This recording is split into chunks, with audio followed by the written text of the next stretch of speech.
We begin, though, this morning with record-breaking turnout for early voting just 2 weeks ahead of the midterm elections. More than 8 million people have already cast their ballots nationally, with several states surpassing early numbers seen during the 2020 presidential election. In key states like Georgia, voter turnout saw a 159% increase compared to early voting in the last midterm election 4 years ago. And for those who have not yet cast their ballots, well, perhaps they'll be swayed by debates taking place in key states like the one last night in Florida, which saw some heated exchanges. We have full coverage this morning. Jack Brewster is in battleground Wisconsin, where early voting begins today. We're going to talk to him in a minute, but first, let's bring in NBC News senior political editor Mark Murray to break down several high-stake debates. Mark, good morning to you. So let's start in Florida. Governor Ron DeSantis faced off against former governor and Democratic nominee Charlie Crist. It is their only debate. So what were some of the takeaways from the debate? And do you see this one moving the needle for any undecided voters? Yeah, Joe, this was a very combative debate, as we've seen across the country in all the debates between Democrats and Republicans this general election season. We saw them clash on issues like abortion, on President Biden's policies. But maybe the biggest kind of clash or moment ended up coming when Charlie Crist, the Democratic nominee for governor, ended up asking incumbent Republican Governor Ron DeSantis if he would serve out his full term as governor if reelected, kind of almost hinting that maybe DeSantis might run for president. So that was a big moment. And take a listen at the entire reaction. You're running for governor. Why don't you look in the eyes of the people of the state of Florida and say to them, if you're reelected, you will serve a full 4-year term as governor? Yes or no? Yes or no, Ron? Well, listen, I know that Charlie's interested in talking about 2024 and Joe Biden, but I just want to make things very, very clear. The only worn-out old donkey I'm looking to put out to pasture is Charlie Crist.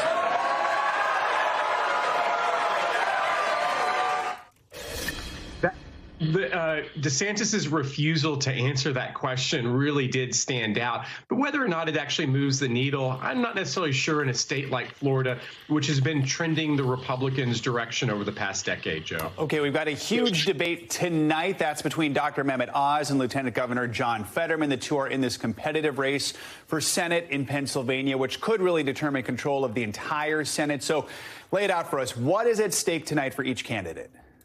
Joe, this might be the most consequential debate of the entire debate season we've seen so far this general election.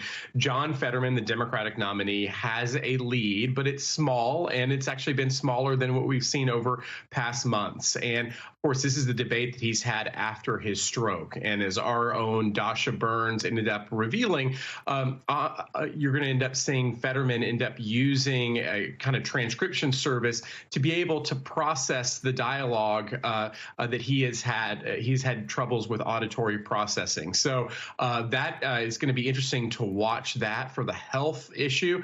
It's going to be interesting on Oz to be able to dodge a lot of the questions about being a carpetbagger and his own ties to the state of Pennsylvania.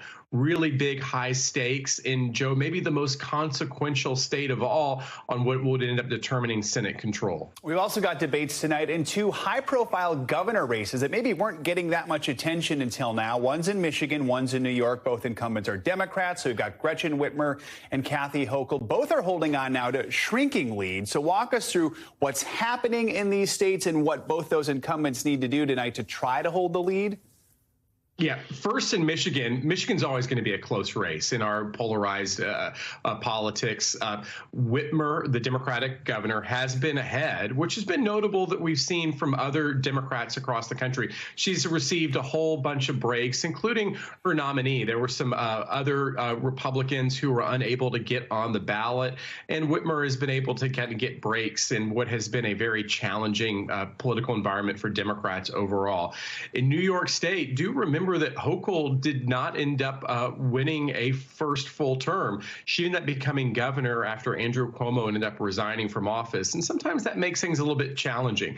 It is worth noting that the polls have kind of been all over the place in New York State. Some have shown Kathy Hochul with a lead in the high single digits. Others have shown a smaller lead. And so, again, I think what ends up happening at both debates will be important, but maybe not as important as what we're going to see in Pennsylvania tonight. And finally, Mark, early voting has started started in Louisiana. So tell us what's on the ballot for voters there. So, Joe, in Louisiana, it's a different kind of, they end up having a jungle primary in their November elections. That is that all political parties end up running. And if no one ends up getting more than 50% of the vote, you go to the general election. And so early voting is beginning, but it's beginning for this primary process. And if you don't have one candidate who gets more than 50% of the vote, then we end up having a general election runoff weeks later. A jungle primary. That feels like all politics right now. All right, Mark Murray, thank you so much. Appreciate it. Thanks for watching our YouTube channel. Follow today's top stories and breaking news by downloading the NBC News app.